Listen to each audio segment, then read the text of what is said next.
नमस्कार. फुकटचे सल्ले ह्या चॅनलवरून मी अतुल शुधे एक नवीन विषय घेऊन परत एकदा एक नवीन सल्ला देण्यासाठी.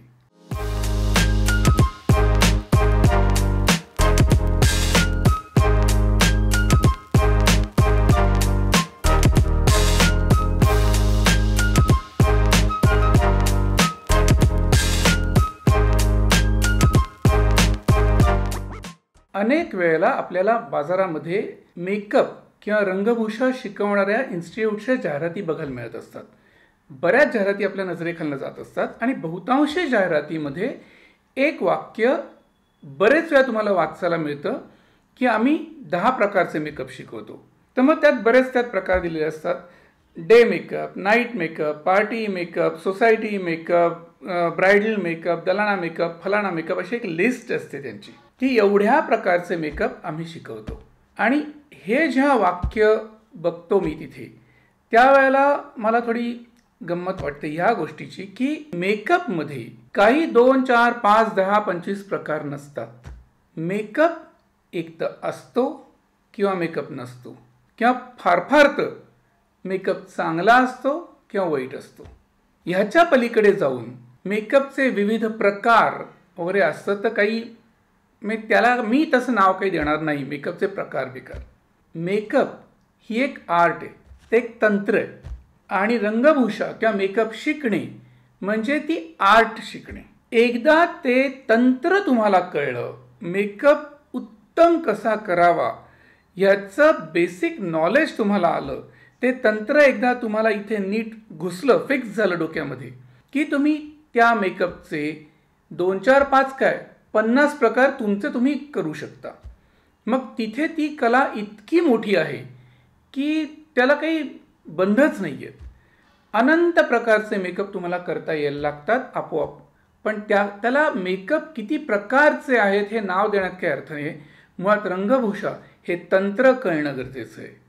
नक्की कुठे, कधी, काय आणि किती वापरायचं हे कळलं की तुम्हाला 50 प्रकारचे मेकअप आपोआप यायला लागलेत असं तुमच्या लक्षात येतं. रंगभूषेचं जेव्हा तुम्ही सामान बघता, कॉस्मेटिक्स बघता, तर त्याच्यामध्ये तुम्हाला काही प्रकार दिसतात. मॅट फिनिश कॉस्मेटिक्स असतात, सेमी मॅट किंवा सेमी ग्लॉसी असतात, ग्लॉसी असतात, शिमरी असतात. त्याचं पिगमेंटेशन हे वेगवेगळं असतं. त्याच्यात वापरलेलं जे मटेरियल असतं त्याच्यामध्ये थोडा फरक जो त्यांनी केलेला असतो कंपनीनी, त्याच्यामुळे त्याचे रिझल्ट्स थोडे वेगळे होत जातात. पण मुळात मुद्दा असा असतो ना की तुम्हाला मेकअप करायचा आहे म्हणजे नक्की काय करायचंय, कशासाठी करायचंय, तो मेकअप नक्की का केला जातोय, दिवसाच्या कुठल्या प्रहरात केला जातोय, मेकअप झाल्यानंतर ती व्यक्ती पुढे काय करणार आहे, कुठे जाणार आहे, डे लाईटमध्ये ती व्यक्ती लोकांसमोर येणार आहे का रात्रीच्या ज्या आर्टिफिशियल लाईट्समध्ये ती लोकांसमोर येणार आहे. म्हणजे थोडक्यात लाईटची इंटेन्सिटी काय असणार आहे आणि लोक तिला किती अंतरावरून बघणार आहेत. ह्या सगळ्या मुद्दे जेव्हा तुम्ही लक्षात घेता तेव्हा तुम्हाला काही निर्णय घ्यायला लागतात की आता माझ्यासमोर जी कॉस्मेटिक्स आहेत त्यापैकी कुठली कॉस्मेटिक्स किंवा कुठल्या मेकअपचे प्रकार मी उचलायचे आहेत आणि वापरायचे आहेत, कुठले वापरायचे आहेत आणि कुठले वापरायचे नाही आहेत. हा विचार जेव्हा तुमचा नक्की होतो आणि त्या पद्धतीने तुम्ही जेव्हा ती रंगभूषा त्यावेळेला करता त्यावेळेला तो इफेक्ट तुम्हाला मिळतो जो अपेक्षित आहे.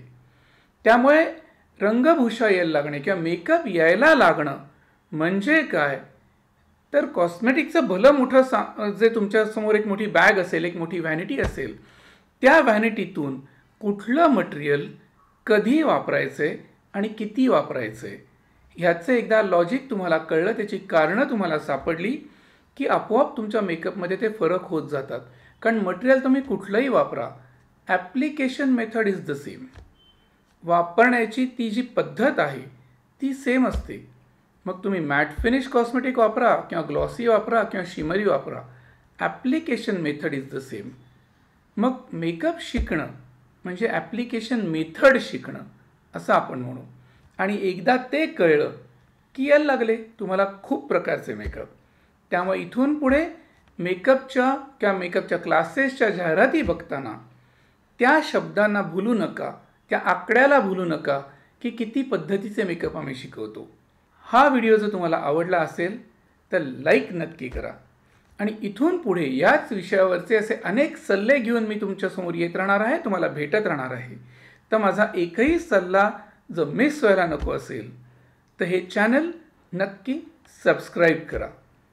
लाईक आणि सबस्क्राईब करून झाल्यानंतर जास्तीत जास्त शेअरही करा. कारण अशी अनेक लोक आहेत मार्केटमध्ये की ज्यांना रंगभूषा किंवा मेकअप यातलं सखोल ज्ञान मिळवण्याची इच्छा असते.